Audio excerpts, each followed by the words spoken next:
Je m'appelle Dalton, j'ai 28 ans, et je travaille comme analyste financier chez Mitchell & Reed dans le centre-ville de Chicago. J'étais en pause déjeuner, parcourant les emails de mes clients, lorsque mon téléphone a vibré avec une notification. Le message de mon père disait « Nous avons choisi de rompre tout contact. Reste loin de nous pour toujours. » En dessous, une petite icône en forme de cœur montrait que ma sœur Mélissa avait aimé le message. Mes doigts tremblaient pendant que je tapais ma réponse. Je retirerai mon nom de tous les prêts demain. À minuit, la conversation de famille avait explosé en une tempête de cris en majuscules. Avant de poursuivre cette histoire, dites-moi d'où vous regardez dans les commentaires. Et si cela résonne en vous, s'il vous plaît, cliquez sur le bouton j'aime et abonnez-vous pour plus d'histoires de la vie réelle. J'ai grandi à Oakwood Heights, une banlieue de classe moyenne à environ 30 minutes de Chicago. Notre maison était une modeste maison coloniale de 2 étages avec des volets bleus délavés et une terrasse perpétuellement inachevée.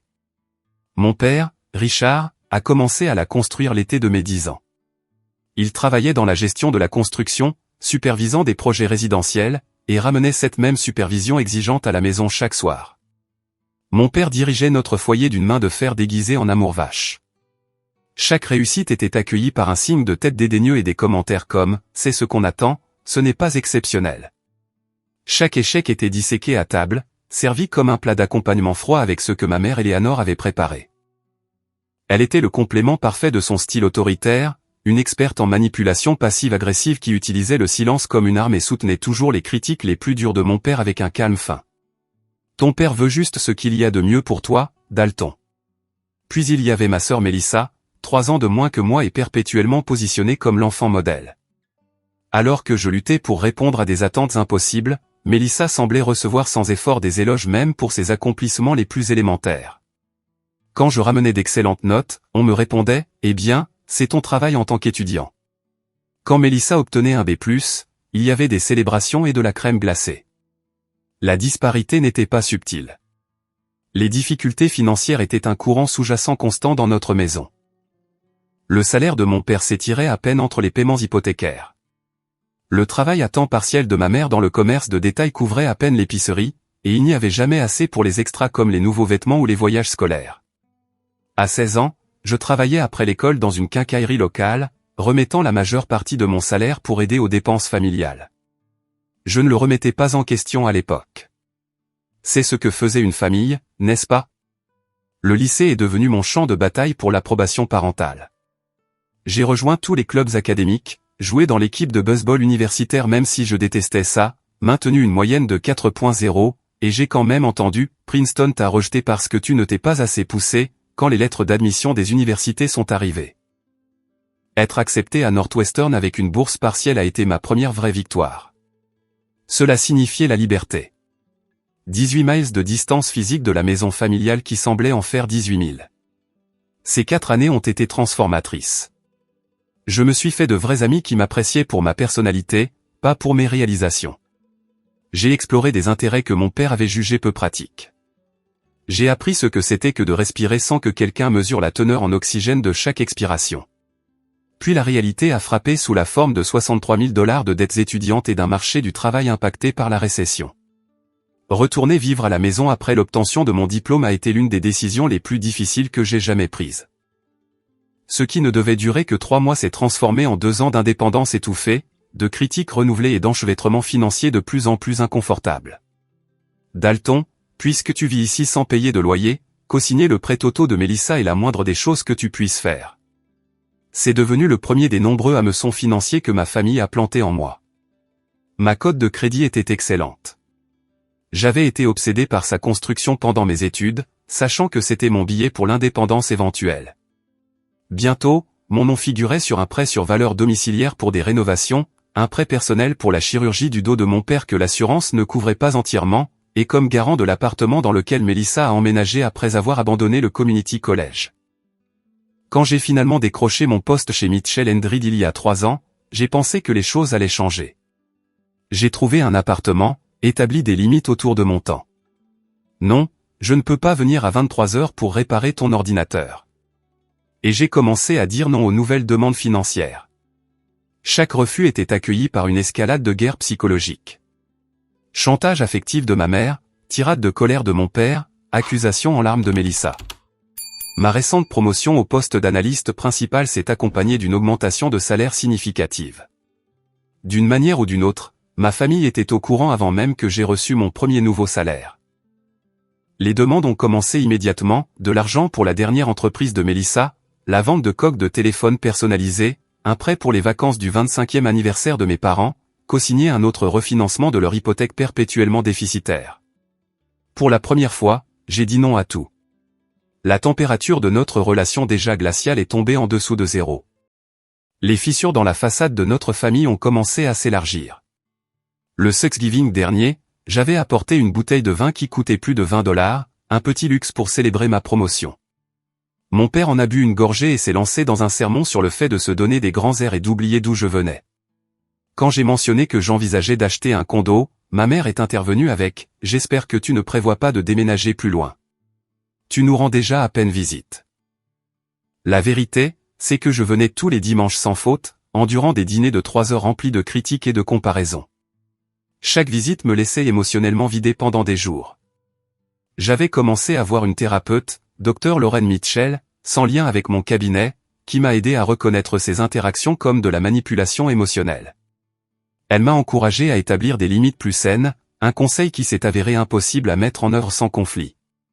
Quand j'ai commencé à décliner les invitations à dîner en milieu de semaine pour me concentrer sur le travail ou honnêtement pour préserver ma santé mentale, l'offensive de culpabilisation a commencé. Ma mère appelait quotidiennement avec des problèmes de santé qui se résolvaient mystérieusement avant que je puisse suggérer de vraies visites chez le médecin.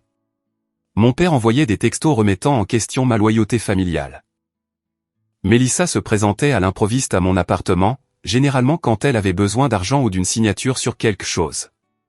Le véritable point de rupture est survenu au dîner de Pâques il y a 2 mois. Mélissa a annoncé qu'elle voulait ouvrir une boutique vendant de l'artisanat local et qu'elle avait besoin de seulement 20 000 $ pour obtenir un bail dans un quartier en plein essor. Tous les yeux se sont tournés vers moi avec attente. Je ne suis pas en mesure d'investir ce genre de somme en ce moment, ai-je dit prudemment, en gardant ma voix neutre.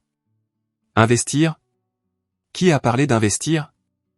On parle d'aider ta sœur, a répondu mon père, ses jointures blanchissant autour de sa fourchette. Je te rembourserai, évidemment, ajouta Mélissa en levant les yeux au ciel d'une manière qui suggérait le contraire. J'ai examiné son plan d'affaires, et j'essayais d'expliquer. Et les chiffres ne tiennent pas la route. L'étude de marché est minimale. Il n'y a pas de... Oh, écoutez monsieur l'analyste financier, m'interrompit mon père. Trop bon pour le travail honnête maintenant, n'est-ce pas? Assis dans ton bureau chic à juger les vrais entrepreneurs. La dispute a dégénéré à partir de là. Ma mère a pleuré. Mélissa est sortie en claquant la porte. Mon père a pointé son doigt à un pouce de mon visage et a dit des mots que je n'oublierai jamais, tout ce que tu as, c'est grâce à cette famille. Ne l'oublie jamais. Je suis parti tôt, ignorant le barrage de textos qui a suivi. Pour la première fois, je ne me suis pas excusé pour le malentendu. Je n'ai pas arrangé les choses pour maintenir la paix. Je n'ai tout simplement pas répondu. Les semaines qui ont suivi ont apporté des tactiques de pression croissante. Ma mère a laissé des messages vocaux en larmes sur le fait que je la tuais d'inquiétude. Mon père alternait entre un silence glacial et des appels téléphoniques explosifs. Mélissa a instrumentalisé notre famille élargie, racontant aux cousins, tantes et oncles que je l'avais abandonnée dans son moment de besoin. Soudain, des parents à qui je n'avais pas parlé depuis des années m'envoyaient des messages sur les obligations familiales. Pendant ce temps, j'ai découvert que mes parents avaient tenté d'utiliser mes informations pour obtenir un prêt personnel à mon insu. La banque a appelé pour vérifier les détails d'une demande que je n'avais jamais soumise. Confrontée, ma mère a qualifié cela de malentendu et mon père m'a accusé de faire une montagne d'une taupinière.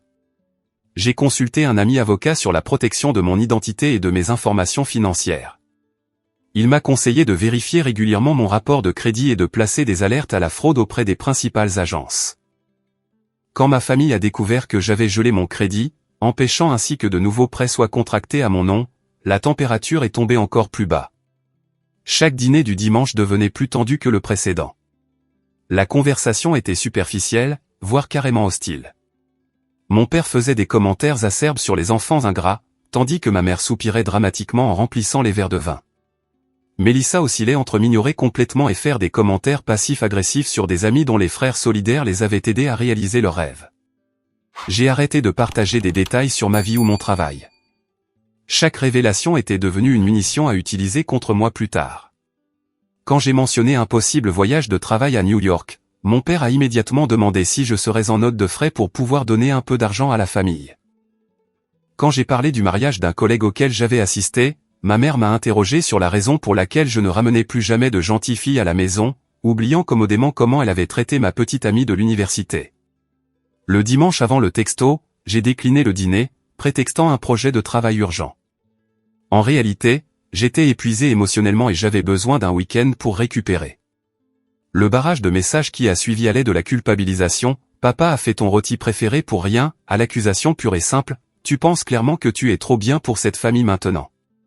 Je ne le savais pas alors, mais j'étais au bord de la plus grande explosion familiale de ma vie.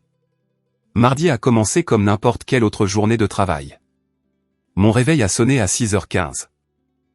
J'ai fait un tour à la salle de sport de mon immeuble pour une séance rapide de 30 minutes, pris une douche, et attrapé mon café et bagel habituel à l'épicerie du coin. Le trajet matinal dans le métro était bondé mais sans histoire. J'ai révisé les notes de présentation sur ma tablette, me préparant mentalement pour une réunion avec un client cet après-midi, Westbrook Investment, un compte potentiel de 2 millions de dollars que notre cabinet courtisait depuis des mois. La matinée s'est envolée dans un tourbillon de feuilles de calcul, de modèles de projection et de conférences téléphoniques. À midi, j'étais confiant pour la présentation Westbrook. J'ai décidé d'utiliser ma pause déjeuner pour rattraper mes emails et peaufiner quelques détails. La cafétéria du bureau était relativement calme, la plupart des collègues étant soit sortis pour des déjeuners d'affaires, soit en train de manger à leur bureau. J'étais à mi-chemin d'un sandwich à la dinde devant l'écran de mon ordinateur portable quand mon téléphone a vibré avec une notification de texto. Pensant que c'était mon collègue James qui prenait des nouvelles de la présentation, j'ai jeté un coup d'œil distrait. Le nom, Papa, est apparu sur mon écran, provoquant une tension involontaire dans mes épaules, une réponse pavlovienne à des années de critiques. Nous avons choisi de rompre tout contact. Reste loin de nous pour toujours. J'ai cligné des yeux, certain d'avoir mal lu. J'ai posé mon sandwich et pris le téléphone, lisant et relisant le message. Mon cerveau peinait à traiter les mots à l'écran. Sous le message, j'ai remarqué la petite réaction en forme de cœur. Mélissa avait aimé le texto. La cafétéria continuait son bourdonnement normal de conversation autour de moi, mais tout semblait soudainement distant, comme si j'étais sous l'eau. Mes mains sont devenues moites, mon cœur martelant contre mes côtes. Une sueur froide a perlé sur mon front alors que je fixais ces 11 mots qui effaçaient en quelque sorte 28 ans d'histoire familiale. Pas de contexte, pas d'explication, juste une décision unilatérale livrée par SMS pendant ma pause déjeuner un mardi ordinaire. Dans ce moment de choc, mon cerveau d'analyste financier a pris le dessus, calculant les implications pratiques avant que mes émotions ne puissent pleinement s'engager. Chaque prêt, chaque enchevêtrement financier, chaque document juridiquement contraignant avec mon nom à côté du leur a défilé dans mon esprit. Sans pensée consciente, mes doigts ont tapé, je retirai mon nom de tous les prêts de main. J'ai appuyé sur envoyer et j'ai immédiatement ressenti une vague de nausée. J'ai fermé les yeux, essayant de réguler ma respiration comme le docteur Mitchell me l'avait appris. Inspirer sur 4 temps, retenir sur 7, expirer sur 8. Au moment où j'ai rouvert les yeux, mon téléphone s'illuminait de notifications. Mon père, espèce d'ingrat de merde. Après tout ce qu'on a fait pour toi. Ma mère, Dalton, comment peux-tu dire une chose aussi horrible à ton père? Tu connais sa tension artérielle. Mélissa, waouh. Tu montres enfin tes vraies couleurs. Les messages continuaient d'arriver, chacun plus venimeux que le précédent. Menaces, culpabilisation, accusation. Le manuel de communication familiale déployé à intensité maximale. La dissonance était stupéfiante.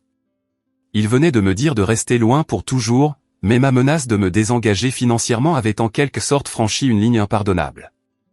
Dalton, on y va dans 5 minutes. J'ai levé les yeux pour voir James debout à côté de ma table, les documents de présentation à la main, le front plissé d'inquiétude. Ça va? On dirait que tu as vu un fantôme. Ouais, ça va, ai-je menti en rassemblant rapidement mes affaires. Juste des histoires de famille. Rien d'important. D'une manière ou d'une autre, j'ai réussi à faire la présentation Westbrook en pilote automatique. Des années de préparation et de professionnalisme m'ont porté à travers les diapositives, les questions, les poignées de main. À l'intérieur, j'étais en train de m'effondrer, mon téléphone vibrant continuellement dans ma poche avec la crise familiale en cours. De retour à mon bureau après, j'ai finalement parcouru les messages. 47 textos dans la conversation de groupe de la famille, allant de la rage en majuscule de mon père à la manipulation émotionnelle de ma mère, en passant par les attaques de plus en plus personnelles de Mélissa. Des références à mon abandon de la famille, à mon égoïsme, à ma trahison. Pas une seule fois quelqu'un n'a reconnu le message original me disant de rester loin pour toujours. Le téléphone de mon bureau a sonné. La réception. Monsieur Campbell, il y a un certain Richard Campbell ici pour vous voir. Il dit que c'est urgent. Mon père avait conduit jusqu'au centre-ville en pleine heure de pointe pour me confronter sur mon lieu de travail. L'idée de lui faire face dans mon environnement professionnel, avec des collègues et des clients à proximité, m'a rempli de panique. S'il vous plaît, dites-lui que je suis en réunion et que je ne peux pas être dérangé, ai-je réussi à dire, ma voix étonnamment stable. 5 minutes plus tard, mon téléphone a de nouveau sonné. Monsieur, il devient plutôt insistant. La sécurité demande s'ils doivent l'escorter dehors. L'image de mon père se faisant sortir par des agents de sécurité était à la fois terrifiante et étrangement satisfaisante. Je descends, ai-je dit, ne voulant pas créer une scène qui aurait inévitablement une mauvaise image de moi professionnellement. Dans le hall, mon père se tenait, le visage rouge, près du bureau de la réception, ses vêtements de gestionnaire de construction, un pantalon kaki et un polo avec le logo de son entreprise visiblement décontracté au milieu des costumes et des cravates. « À quoi diable tu penses jouer ?» a-t-il exigé avant même que je l'ai atteint, sa voix résonnant sur le sol en marbre. « Parlons dehors », ai-je dit, doucement, douloureusement conscient des yeux écarquillés de la réceptionniste. Sur le trottoir, à l'abri de l'entrée de mon lieu de travail, mon père a déchaîné toute la force de sa colère. Comment osais-je menacer la sécurité financière de la famille? Comment j'avais toujours été égoïste et ingrat? Comment ce caprice allait détruire ma mère? Encore et encore. Une compilation des plus grands succès de la manipulation émotionnelle. Papa, ai-je finalement interrompu, tu m'as littéralement envoyé un texto pour me dire de rester loin pour toujours. À quoi t'attendais-tu? Il a semblé momentanément confus, puis dédaigneux. C'était à propos du dîner de dimanche. Tu as été si difficile ces derniers temps. Nous avons décidé que ça ne valait pas le stress. La réécriture désinvolte de la réalité m'a laissé sans voix. Ce n'est pas ce que le message disait. Ne sois pas si dramatique. C'est exactement ton problème. Tu ramènes toujours tout à toi. Alors qu'il continuait sa tirade, mon téléphone a vibré avec une nouvelle notification.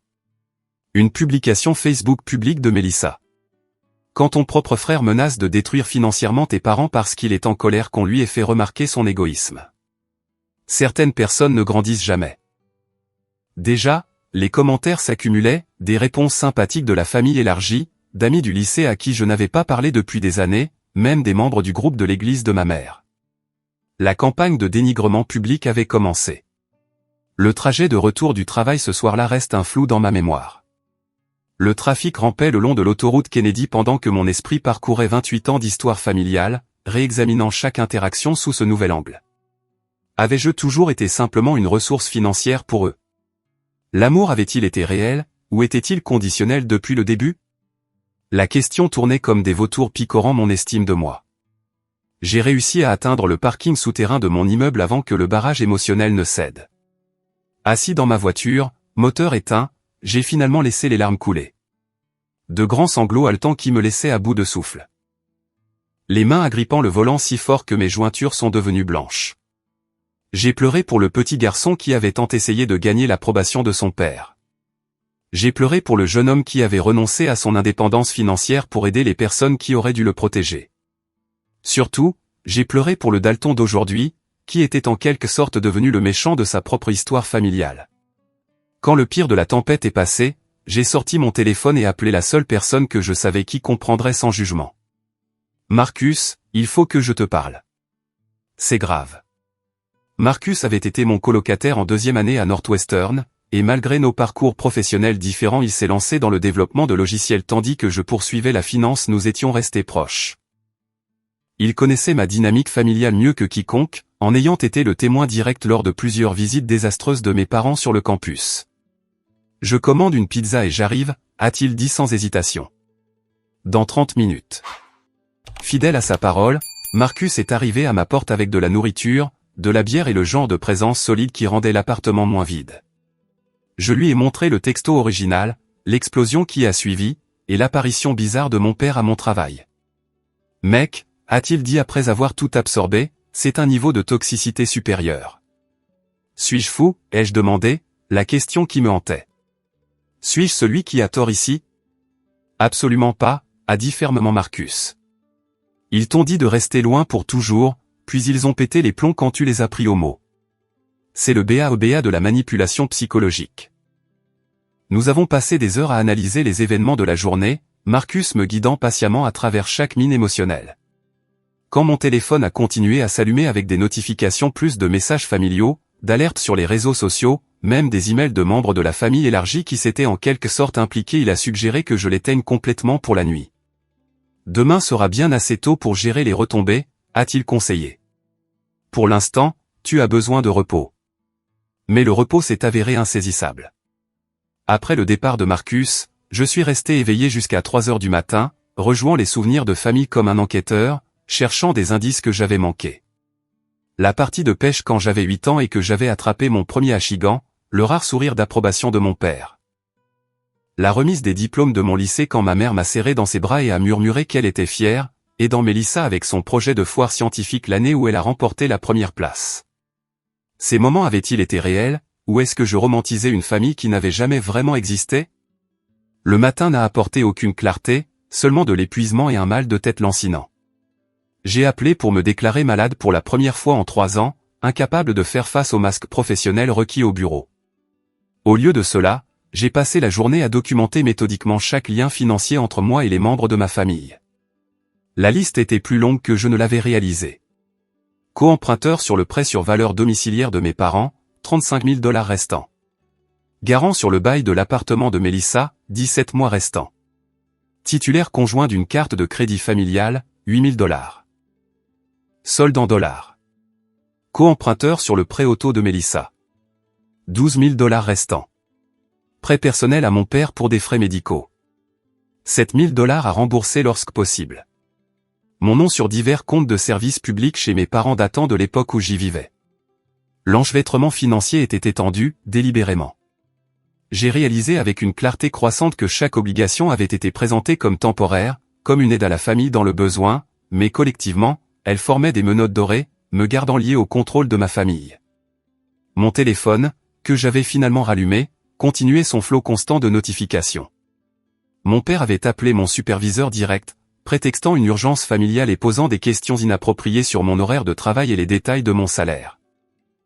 Ma mère avait laissé 7 messages vocaux, chacun plus larmoyant que le précédent, sur la façon dont je la tuais d'inquiétude. La campagne de Mélissa sur les réseaux sociaux s'était étendue à Instagram, où elle a publié une photo d'enfance de nous avec une longue légende sur la trahison familiale qui a généré des dizaines de commentaires sympathiques.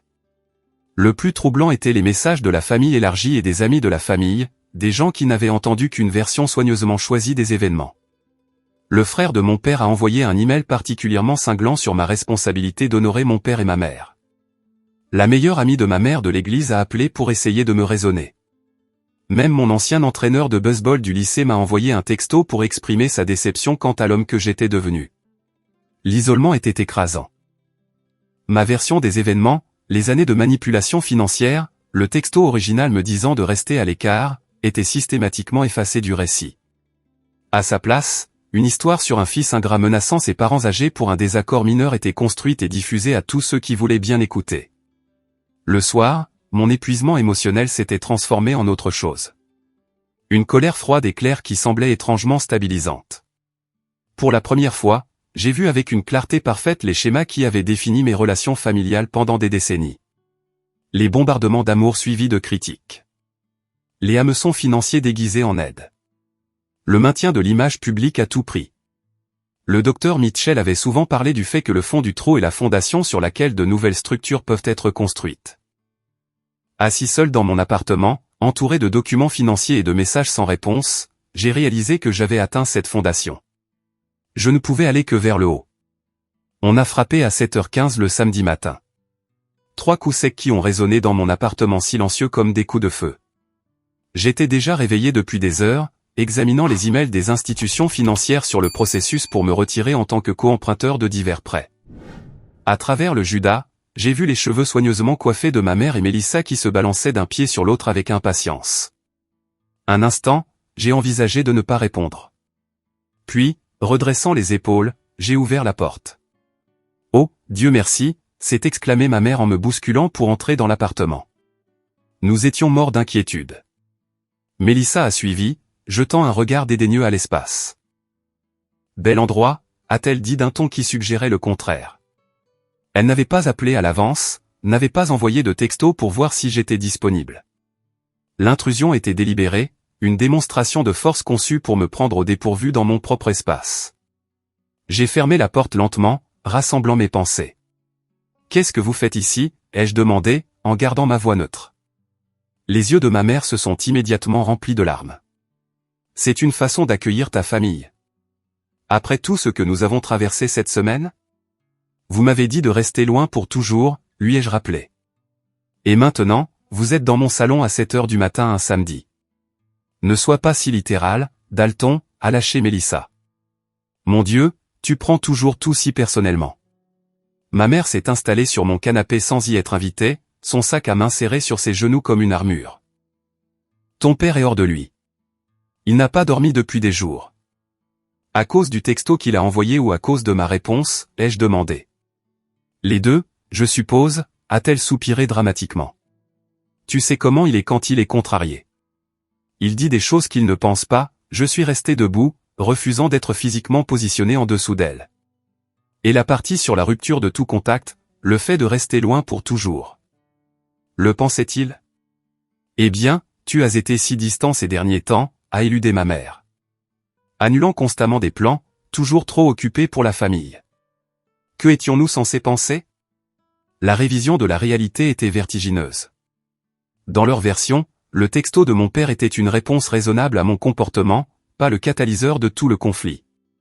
J'ai senti l'envie familière de m'excuser, d'arranger les choses, d'accepter leur version pour maintenir la paix. Les mots se sont presque formés sur ma langue avant que je ne me reprenne. Pourquoi êtes-vous vraiment ici ? ai-je demandé à la place. Mélissa a échangé un regard avec ma mère. Nous devons discuter des prêts, a-t-elle dit sans embâche. Et voilà, le véritable but de cette embuscade matinale. Pas l'inquiétude pour mon bien-être, pas le désir de réparer les liens familiaux, mais la panique face aux finances. J'ai entamé le processus pour me retirer en tant que co-emprunteur, ai-je confirmé. Les banques ont été très utiles. La main de ma mère a volé vers sa poitrine. Tu ne peux pas être sérieux. Après tout ce que nous avons fait pour toi. Qu'avez-vous fait exactement pour moi ? La question est sortie avant que je puisse la censurer. La première fois que je contestais directement le récit familial du sacrifice parental. Nous t'avons élevé, s'est exclamée ma mère, sincèrement choquée. Nous t'avons mis un toit sur la tête. Nous t'avons nourri et vêtu. C'est le minimum légal requis des parents, ai-je souligné, pas un cadeau extraordinaire. Le visage de Mélissa est devenu rouge de colère. Tu as toujours été le gâté, tu as toujours eu le meilleur de tout pendant que je devais me contenter de seconde main. La réalité alternative dans laquelle elle vivait ne cessait de m'étonner. J'ai travaillé tout le lycée pour payer mes propres vêtements, lui ai-je rappelé. Tu as eu une voiture pour ton 16e anniversaire. J'ai pris le bus jusqu'à l'université. C'est reparti, a dit Mélissa en levant les yeux au ciel. Pauvre Dalton, toujours la victime. Mon téléphone a sonné. La sonnerie distinctive de mon père. Ma mère l'a attrapé avant que je puisse réagir, a répondu et l'a mis sur haut-parleur. Richard, nous sommes avec lui maintenant, a-t-elle dit. Passe-moi cet ingrat de fils de paix. La voix de mon père a rempli l'appartement, tendu d'une rage à peine contenue. Tu es sur haut-parleur, papa, ai-je dit d'un ton égal. À quoi diable tu penses jouer, a-t-il exigé. La banque m'a appelé hier pour retirer ton nom de notre prêt sur valeur domiciliaire. Je fais exactement ce que j'ai dit que je ferais, ai-je répondu, retirer mon nom de tous les prêts. Tu vas détruire cette famille, a-t-il crié. C'est ça que tu veux. L'ironie était presque risible. Tu m'as littéralement dit que je ne faisais plus partie de cette famille. Tu te souviens, reste loin pour toujours, tes mots exacts. C'était différent, a-t-il balbutié. J'étais contrarié que tu aies manqué le dîner de dimanche. Pour la 3e fois, ce n'est pas ce que tu as dit, ai-je insisté. Et si retirer mon nom de prêts sur lesquels je n'aurais jamais dû figurer détruit la famille, peut-être que la famille était construite sur des fondations bien fragiles. Ma mère a commencé à sangloter. Les pleurs théâtraux et captivants dont j'avais été témoin toute ma vie lorsque les discussions n'allaient pas dans son sens. Mélissa a mis un bras autour de ses épaules, me fusillant du regard comme si je l'avais physiquement frappé. Ta mère a des palpitations cardiaques à cause de toi, a accusé la voix de mon père. Tu es content maintenant? C'était le même scénario qu'ils avaient joué toute ma vie, exprimer son mécontentement, attaquer lorsqu'on les défiait, puis se positionner en victime lorsqu'on leur demandait des comptes. Pour la première fois, je pouvais voir la manipulation pour ce qu'elle était. Maman, si tu as des douleurs à la poitrine, je suis heureux d'appeler une ambulance, ai-je dit calmement. Ses sanglots se sont immédiatement modérés. Non, non, ça va aller, a-t-elle reniflé. J'ai juste besoin de retrouver mon fils. Je ne suis jamais parti, ai-je souligné. Vous m'avez dit de rester à l'écart. On ne le pensait pas littéralement, a explosé Mélissa. Mon Dieu, pourquoi es-tu si con à ce sujet? Parle-lui du prêt commercial, est intervenu mon père. Mélissa a lancé un regard d'avertissement au téléphone. Papa, pas maintenant. Dis-lui, a insisté mon père. Il nous met déjà dans la merde. Autant mettre toutes les cartes sur la table. Ma mère s'est redressée, tamponnant des yeux parfaitement secs. Nous avons été approuvés pour un prêt commercial pour la boutique de Mélissa, a-t-elle expliqué, sa voix soudainement professionnelle. Mais nous avons besoin d'un co-emprunteur de plus avec un excellent crédit. Les pièces se sont emboîtées avec une clarté nauséabonde. Le texto ne concernait pas le dîner du dimanche ou des désaccords familiaux. C'était une tentative calculée de me punir pour avoir refusé la demande de prêt précédente, un chantage affectif conçu pour me ramener dans le droit chemin. Quand j'avais répondu en menaçant leur sécurité financière, la panique s'était installée. Non, ai-je dit simplement. Tu n'as même pas entendu les conditions, a protesté ma mère. C'est très favorable, et le plan d'affaires de Mélissa. Le même plan d'affaires que j'ai déjà examiné et trouvé fondamentalement défectueux, ai-je interrompu. Sans étude de marché, avec des projections de revenus irréalistes et aucune planification d'urgence. Il y a eu quelques ajustements, a dit vaguement Mélissa. Laissez-moi deviner. Le montant du prêt a augmenté. Leur silence a confirmé mes soupçons. Combien, ai-je insisté. 50 000, a finalement répondu mon père. L'emplacement que nous voulons a un potentiel plus élevé. Le chiffre m'a frappé comme un coup physique. Ils étaient venus à mon appartement en s'attendant à ce que je co-signe pour 50 000 $ après m'avoir dit de rester loin pour toujours quelques jours plus tôt. L'audace était à couper le souffle. C'est pour ça que vous êtes là, ai-je dit, la prise de conscience s'installant, froide et lourde, dans mon estomac. Pas parce que vous vous souciez de notre relation. Pas parce que vous voulez la réconciliation. Vous avez besoin de ma signature sur un document de prêt. La famille est de la famille, a insisté ma mère. C'est ce que nous faisons. Sauf quand la famille fixe des limites. Apparemment, on leur dit alors de rester loin pour toujours. Tu déformes tout, a crié Mélissa en se levant. Tu as toujours été si égoïste, Dalton. Pensant toujours à toi d'abord. Si j'avais d'abord pensé à moi, je n'aurais jamais co-signé aucun de ces prêts pour commencer, ai-je répondu. La voix de mon père a tranché la tension. Écoute-moi très attentivement. Si tu vas jusqu'au bout et que tu retires ton nom de nos prêts, tu détruiras la cote de crédit de ta mère, tu forceras ta sœur à quitter son appartement et tu pourrais nous faire perdre notre maison. C'est ça que tu veux avoir sur la conscience. La question était conçue pour déclencher une culpabilité maximale. Une autre tactique familière. Mais quelque chose avait changé en moi. Le brouillard de l'obligation et de la manipulation émotionnelle s'était levé. Ce que je veux, ai-je dit clairement, c'est être traité avec un respect élémentaire. Ce que je veux, c'est la reconnaissance que je suis un adulte qui peut prendre ses propres décisions financières. Ce que je veux, c'est une famille qui m'apprécie pour qui je suis, pas pour ce que je peux fournir financièrement. Si dramatique, c'est moquer Mélissa. Toujours obligé de tout ramener à tes sentiments. Oui, ai-je convenu, la surprenant. Mes sentiments comptent. Tout comme ma sécurité financière. Ta sécurité, a explosé mon père. Et notre sécurité? Après tout ce que nous avons sacrifié pour toi. Citez une chose, ai-je défié. Citez un sacrifice important que vous avez fait pour moi qui n'était pas légalement requis de vous en tant que parent. Le silence s'est étiré, rompu seulement par les nouveaux reniflements théâtraux de ma mère. C'est ce que je pensais, ai-je dit doucement. Ma mère s'est levée du canapé, rassemblant son sac à main avec des mains tremblantes. Je ne te reconnais même plus, a-t-elle chuchoté. Mon fils ne traiterait jamais sa famille de cette façon. Votre fils a grandi, ai-je répondu. Et il a réalisé qu'il méritait mieux qu'un chantage affectif déguisé en amour familial. Tu as 24 heures pour changer d'avis, a déclaré la voix de mon père depuis le téléphone. Après ça, n'attends aucun pardon quand tu reviendras en rampant. Je ne ramperai nulle part, ai-je dit en ouvrant la porte de mon appartement. Et je ne changerai pas d'avis. Mélissa est passée devant moi en trombe, s'arrêtant dans le couloir pour porter un dernier coup. Je vais m'assurer que tout le monde sache ce que tu as fait. Tout le monde. Ma mère a suivi plus lentement, jouant la matriarche blessée jusqu'au bout. Quand tu seras tout seul, sans personne qui t'aime, souviens-toi que c'était ton choix. Alors qu'elle disparaissait dans le couloir, mon père toujours enragé, minuscule et petit à travers le haut-parleur du téléphone, j'ai ressenti une curieuse légèreté. J'ai mis fin à l'appel au milieu de sa tirade et j'ai fermé ma porte, m'appuyant contre elle dans le silence soudain de mon appartement. Pour la première fois de ma vie d'adulte, je m'étais choisi moi-même plutôt que l'obligation familiale, et j'avais survécu. Le monde ne s'était pas effondré. Je ne m'étais pas désintégré de culpabilité.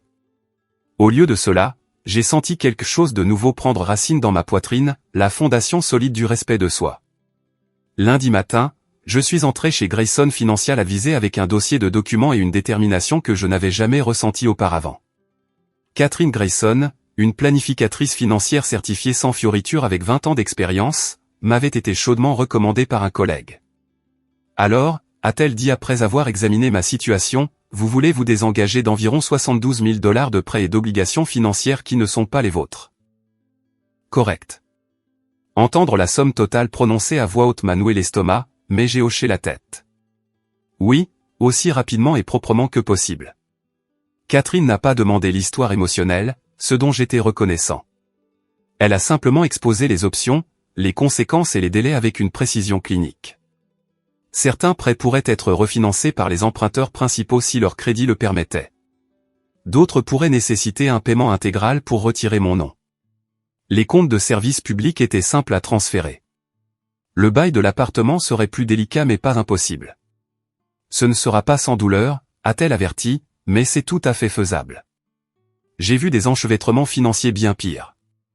Du bureau de Catherine, je suis allé directement rencontrer Robert Holly, un avocat spécialisé en droit de la famille et en questions financières.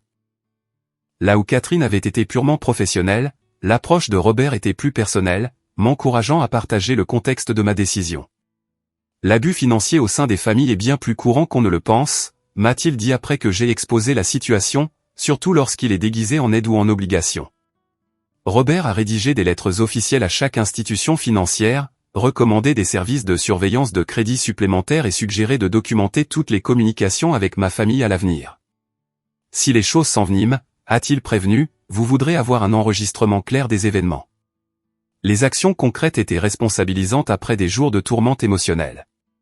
Chaque signature, chaque email envoyé, chaque modification de compte était une petite récupération de mon indépendance. Mercredi, le processus était pleinement enclenché. Mon nom avait été retiré immédiatement des comptes de service public. La compagnie de cartes de crédit avait gelé le compte joint et envoyé une notification officielle à toutes les parties. Les banques avaient lancé l'examen des demandes de retrait de co-emprunteurs sur les prêts. La réponse de mon père a été aussi rapide que prévisible. Le message vocal menaçant est arrivé mercredi soir. Tu n'as aucune idée de ce que tu as commencé. Je t'ai construit et je peux te détruire tout aussi facilement. Ton travail, ta réputation, tout ce que tu penses t'appartenir. Tout peut disparaître du jour au lendemain. Suivant les conseils de Robert, j'ai sauvegardé le message sans répondre et les documenté dans le dossier croissant des communications familiales. Le lendemain matin, j'ai contacté la société de gestion de mon immeuble pour demander l'installation d'une caméra de sécurité à la porte de mon appartement, une dépense qui m'a semblé justifiée lorsque j'ai retrouvé ma voiture rayée dans le parking ce soir-là. Le mot « traître » était gravé profondément sur la portière côté conducteur. Le policier qui a pris le rapport était sympathique et professionnel. Les disputes familiales peuvent mal tourner, a-t-il observé en prenant des photos des dommages. Vous devriez peut-être envisager une ordonnance restrictive si cela s'aggrave. La campagne de Mélissa sur les réseaux sociaux a continué de prendre de l'ampleur avec des publications quotidiennes sur la trahison familiale et des références vagues à l'abandon financier. Elle ne m'a jamais nommé directement, assez prudente pour éviter une éventuelle diffamation, mais a partagé suffisamment de photos d'enfance et de références à peine voilées pour que quiconque nous connaissait comprenne exactement de qui elle parlait. D'anciens camarades de lycée, des parents éloignés et des amis de la famille ont laissé des centaines de commentaires de soutien, la plupart condamnant mon comportement présumé sans connaître aucun détail. Le lynchage numérique était douloureux, mais clarifiant. Beaucoup de ces personnes avaient été témoins de ma dynamique familiale en grandissant, mais avaient accepté l'image publique soigneusement entretenue par mes parents. Personne n'avait jamais vu le comportement de contrôle en coulisses, la manipulation financière déguisée en générosité, le chantage affectif constant, leur volonté de me condamner sans fait en disait long sur l'efficacité de la gestion d'image de ma famille. Ce qui m'a le plus surpris, c'est le soutien qui a émergé de sources inattendues. Mon superviseur direct chez Mitchell & Reed m'a appelé dans son bureau jeudi après-midi et je me suis préparé aux retombées professionnelles des appels de mon père. « Dalton », a-t-il dit gravement, « je veux que vous sachiez que nous apprécions votre travail ici. Quoi qu'il se passe dans votre vie personnelle, cela n'affectera pas votre position chez nous. » Le soulagement m'a envahi. Merci. J'apprécie cela plus que vous ne pouvez l'imaginer. Les histoires de famille peuvent être compliquées, a-t-il poursuivi, l'air mal à l'aise mais déterminé. Mon propre père était difficile. Si vous avez besoin de prendre quelques jours personnels, faites-le moi savoir. Cette brève reconnaissance de compréhension signifiait plus que n'importe quelle expression de soutien élaborée n'aurait pu le faire. D'autres petites gentillesses ont suivi. James et d'autres collègues ont formé un tampon protecteur pendant les pauses déjeuner. L'équipe de sécurité de l'immeuble a commencé à m'escorter jusqu'à ma voiture chaque soir. Ma voisine, une enseignante à la retraite nommée Judith, à qui j'avais à peine parlé auparavant, a laissé une lasagne maison à ma porte avec une note disant simplement « Les temps difficiles exigent de la bonne nourriture ». Plus surprenant encore, la sœur de mon père, ma tante Patricia, m'a contacté par email. Nous avions perdu le contact des années auparavant après qu'elle se soit brouillée avec mon père. Son message était simple mais puissant. Dalton, j'ai entendu par la rumeur familiale ce qui se passe. Je suis passé par là. Appelle-moi si tu veux parler à quelqu'un qui comprend exactement ce que tu traverses. Notre conversation téléphonique qui a suivi a duré 3 heures, comblant des lacunes de l'histoire familiale que je n'avais jamais connue. Comment mon père avait financièrement manipulé leurs parents avant leur mort. Comment il avait essayé les mêmes tactiques avec Patricia jusqu'à ce qu'elle coupe complètement les ponts 15 ans auparavant. Les schémas remontaient plus loin que je ne l'avais réalisé. Des cycles générationnels de contrôle déguisés en obligations familiales. La culpabilité s'estompe, m'a-t-elle assuré. La liberté en vaut la peine. Au fur et à mesure que la séparation financière progressait, j'ai commencé à voir le docteur Mitchell 2 fois par semaine pour gérer les séquelles émotionnelles. Elle m'a présenté des ressources sur l'éloignement familial, des groupes de soutien pour les enfants adultes de parents émotionnellement manipulateurs et des techniques pour traiter le deuil complexe de la perte de relations familiales alors que les membres de la famille sont encore en vie.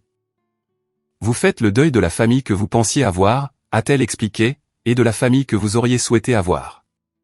C'est un deuil compliqué que beaucoup de gens ne comprennent jamais pleinement. Marcus est resté une présence indéfectible, prenant de mes nouvelles quotidiennement et fournissant une interaction sociale normale lorsque tout le reste semblait chaotique. Il m'a également présenté à son amie Audrey, dont la propre expérience de l'éloignement familial lui a donné une compréhension unique de ma situation. Les 6 premiers mois sont les plus difficiles, m'a-t-elle dit autour d'un café. On remet tout en question. Ses souvenirs, son jugement, si on est le fou. Puis un jour, on se réveille et on se rend compte qu'on respire plus facilement. Le nœud dans l'estomac est un peu plus lâche. On rit de quelque chose et on ne se sent pas immédiatement coupable d'éprouver de la joie. Ces mots offraient un aperçu d'un avenir possible auquel j'avais désespérément besoin de croire. 4 semaines après le texto initial de mon père, j'ai reçu une notification officielle que mon nom avait été retiré avec succès de tous les comptes joints et prêts. Mes parents avaient été contraints de refinancer leur prêt sur valeur domiciliaire à un taux d'intérêt plus élevé. Mélissa avait trouvé une colocataire pour reprendre son bail d'appartement et était retournée vivre chez nos parents. La carte de crédit familiale avait été entièrement fermée.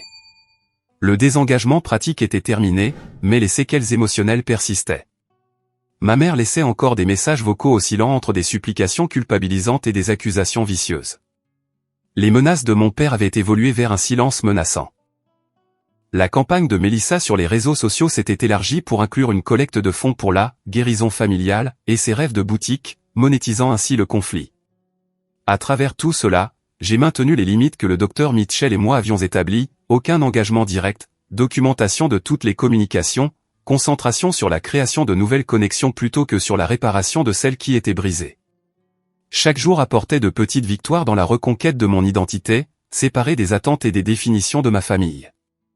La guérison n'est pas linéaire, m'a rappelé le docteur Mitchell lors d'une séance particulièrement difficile après que j'ai reçu une carte de vœux de ma mère ne contenant que des photos de famille avec mon image découpée. Il y aura des revers et des jours difficiles. L'important est la trajectoire globale. Et lentement, presque imperceptiblement au début, cette trajectoire a commencé à pointer vers le haut. 6 mois après avoir reçu ce texto de mon père, je me tenais dans le salon vide de mon nouvel appartement, à 15 miles de mon ancien logement, et dans un quartier que ma famille n'avait jamais visité. La lumière du soleil filtrait à travers de larges fenêtres, illuminant des murs fraîchement peints et les quelques meubles que j'avais gardés de ma vie antérieure. Tout le reste, des ustensiles de cuisine à la literie, était neuf, soigneusement choisi pour refléter mes préférences plutôt que ce qui était en solde ou hérité de membres de la famille. Le déménagement physique était la dernière étape d'une transformation qui avait commencé avec ce SMS fatidique. Ma vie avait été complètement restructurée, de mon espace de vie à mes routines quotidiennes, en passant par ma compréhension de ce que la famille signifiait vraiment. Professionnellement, les 6 derniers mois avaient apporté une croissance inattendue. Sans le fardeau constant du drame familial, ma concentration et ma créativité au travail s'étaient considérablement aiguisées. Le compte Westbrook avait été obtenu, suivi de 3 autres clients majeurs. Il y a 2 mois, j'avais été promu chef d'équipe avec une augmentation de salaire significative et de plus grandes responsabilités. Votre confiance a complètement changé, a commenté mon superviseur lors de mon évaluation de performance. Quels que soient les défis personnels que vous traversiez, ils ont clairement conduit à une croissance professionnelle. Il ne pouvait pas savoir à quel point cette évaluation était juste. Les compétences que j'avais développées pour fixer des limites, communiquer clairement et rester ferme dans mes convictions s'étaient traduites directement en capacités de leadership que je ne savais pas posséder. Ma croissance personnelle avait été tout aussi profonde. Les crises de panique qui caractérisaient autrefois les dimanches soirs en prévision du dîner familial avaient disparu. L'anxiété de fond constante, comme un parasite sur une station de radio que je ne pouvais pas éteindre, s'était progressivement estompée pour laisser place au silence. À sa place grandissait une confiance en soi calme que je n'avais jamais connue auparavant.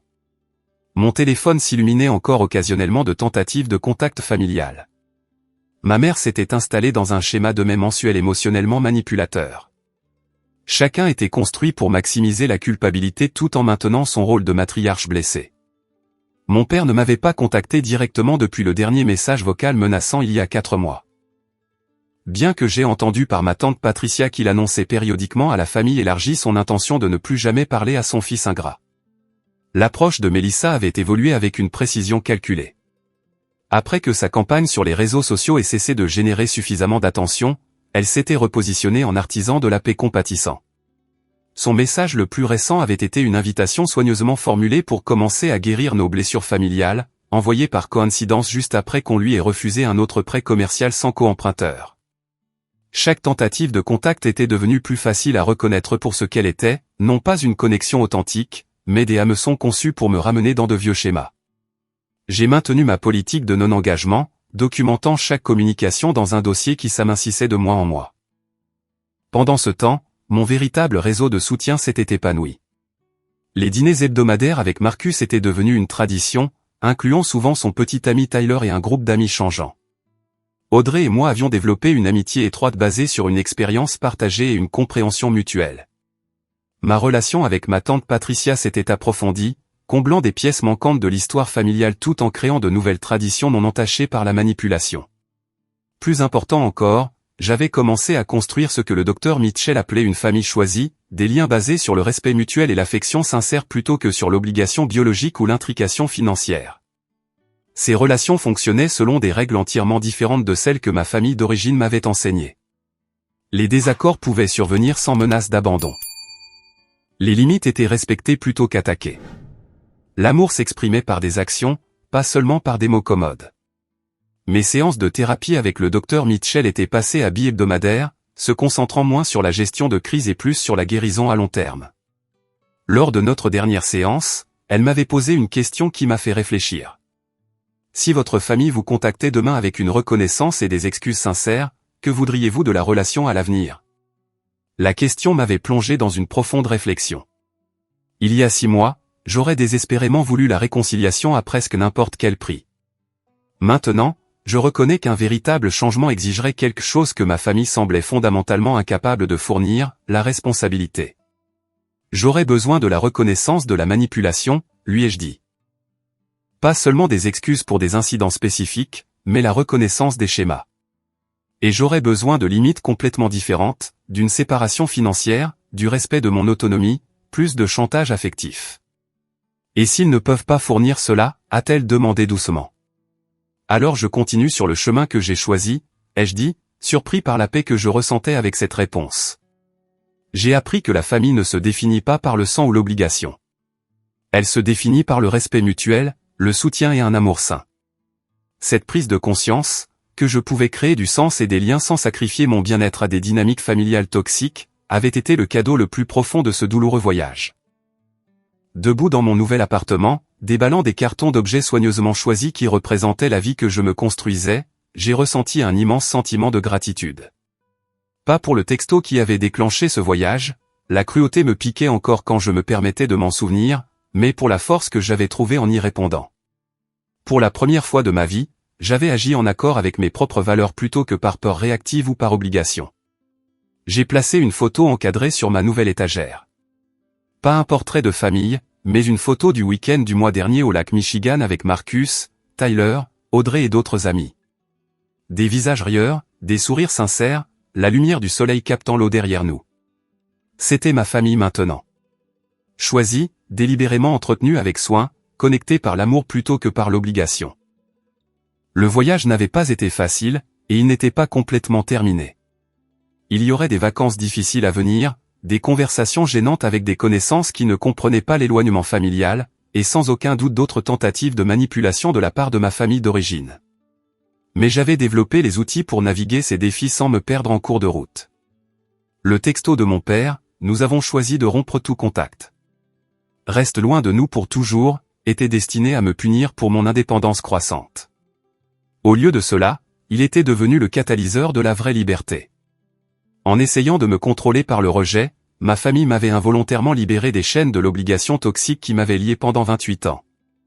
Si vous regardez ceci et que quelque chose dans mon histoire résonne avec votre propre expérience, sachez que vous n'êtes pas seul.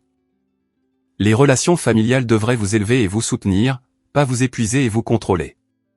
Parfois, la chose la plus aimante que vous puissiez faire pour vous-même, et finalement pour eux, est d'établir des limites qui protègent votre bien-être. Avez-vous déjà dû établir des limites difficiles avec des membres de votre famille?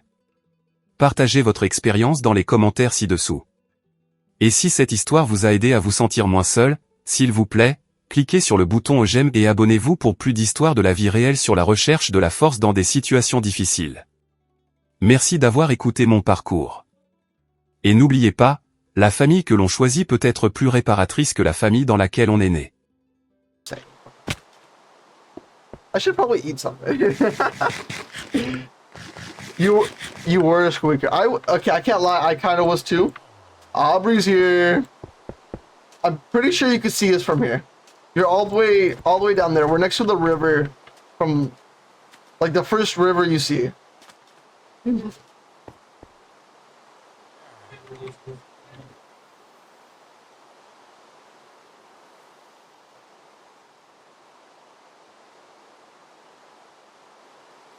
How often do you stream now? I can't lie to you. I try and stream the most I can, but I have been struggling on keeping up with stream in general.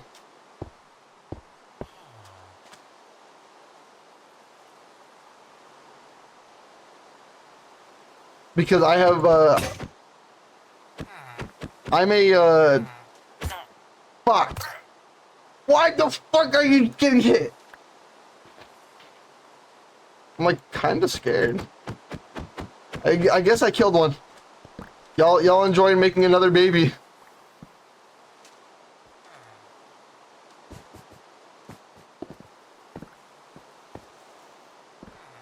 Give me 1 second.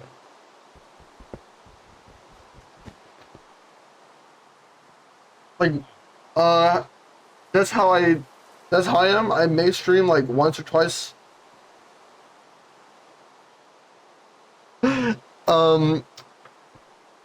I am starting tomorrow. Not tom wait, actually, tomorrow the 1st. Oh. Yes. Very fun. Starting tomorrow, I'll be streaming every single day. Oh, hi, Aubrey.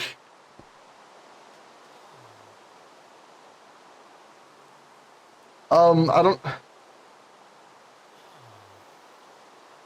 She is that way. Can I have all your stuff? Is crazy.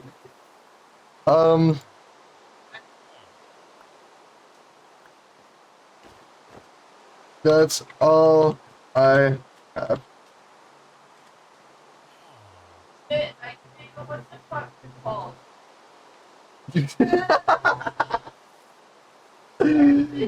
I'll make sure to raid you if you. I will be streaming tomorrow. I don't know what time, but I will be streaming every day of the day of May. Every single day within the day of May, I will be streaming, and what's it called? She's shallow. She's shallow. Huh? Oh shit, yeah. Okay, so also starting next week, we did a subathon not too long ago. Like 15 days ago. And I have to do nail polish. I don't want to show anything, but it's another version of the one chip challenge.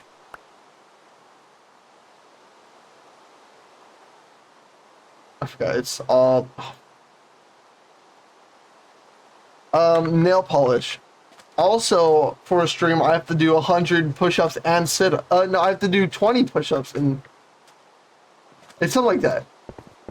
I have to look at it. All I know is I have to do 100 sit-ups. I'll have plenty of time to build up my nuggets. Oh, plenty.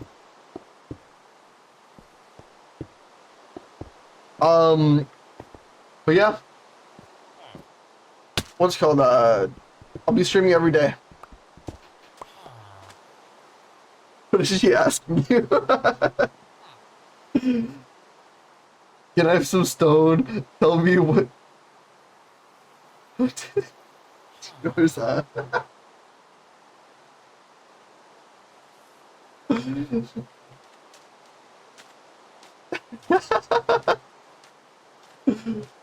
Italian brain rot. Ooh, that one's not rare, but I don't see that one often. There's a whole bunch of them. Oh, you got first too. It's because normally Toxic gets first, and not a lot of people look at first.